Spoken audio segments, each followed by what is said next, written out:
எல்லாருக்கும் வணக்கம். இன்னைக்கு மகளிர் தினம்.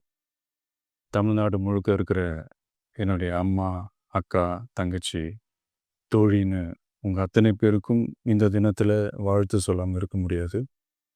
உங்கள் அனைவருக்கும் என்னுடைய மகளிர் தின வாழ்த்துக்கள். சந்தோஷம் தானே! பாதுகாப்பா இருந்தா தானே சந்தோஷத்த உணர முடியும்.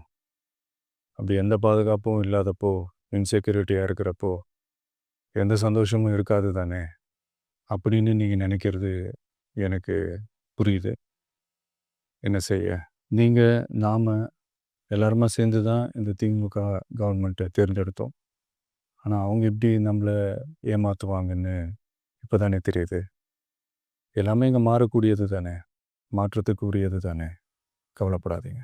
2026ல நீங்க எல்லாரும் சேர்ந்து, இல்ல நாம் எல்லாரும் சேர்ந்து, இந்த மகளிருக்கான பாதுகாப்பை உறுதி செய்ய தவறிய இவங்கள மாத்துவோம். அதுக்கு இந்த மகளிர் தினமான இன்னைக்கு நாம் எல்லாருமா சேர்ந்து உறுதியேற்போம். ஒன்று மட்டும் சொல்கிறேன், எல்லா சூழ்நிலையிலும் உங்களுடைய ஒரு மகனா, அண்ணனா, தம்பியா, தோழனா உங்களோட நான் நிற்பேன். நன்றி, வணக்கம்.